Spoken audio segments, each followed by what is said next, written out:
मला तर नेहमी लोक म्हणतात, महाराज तुम्ही फार, मी म्हणत असतो उद्या मला तुम्ही सांगितलं ना, मी हॉटेलमध्ये काम करणारा माणूस आहे, हॉटेलमध्ये वेटरकीचं काम करीत करीत शिकलो. माझ्या आयुष्यामध्ये कॉलेजला असेपर्यंत मी वेटरकीचं काम करीत होतो, या रस्त्यावर सरबताच्या गाड्या फिरवित होतो. आणि तुम्ही जर म्हणले ना परत झाडून घ्या तरी आपली तयारी, काही अडचण नाही.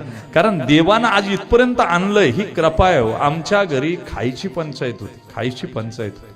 अरे गुढी उभारली आणि आईला माहिती होतं का हे दुसऱ्याच्या घरात जातील डोकवायला. आईनं सांगितलं जायचं नाही बरं का दुसऱ्याच्या घरी, आपल्याला लाडू करायचे. बापानं का शाकाटा धुतला आणि त्याला ते गुढी उभारली. एक काय ब्लाऊजचा पीस तवा, काय बापाकडे पैसे होते का मला सांगा. ते सगळं असं उभारलं. मी आईला म्हणलं, आई लाडू कुठे का. आईला माहिती होतं पोरं लाडू मागणार. पाम तेल यायचं तेव्हा, पाम तेल. अरे शिळ्या भाकरी भिजत घातल्या होत्या आईनं, त्यात गुळ टाकला, पाम तेल टाकून लाडू करून दिले मला लाडू. आणि मी आईला विचारलं, आई याला लाडू म्हणतात का ग.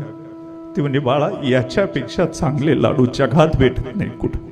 वाक्य लक्षात ठेवा. आज आम्ही 50 लाखांच्या गाड्यांमधून फिरत असतो, आज काजू बदाम खातो, गावठी तुपाचे लाडू खातो, पण आईनं दिलेले ते लाडू अजून परत कुठं मिळाले नाही. हे वैशिष्ट्य वाक्य ध्यानात ठेवा.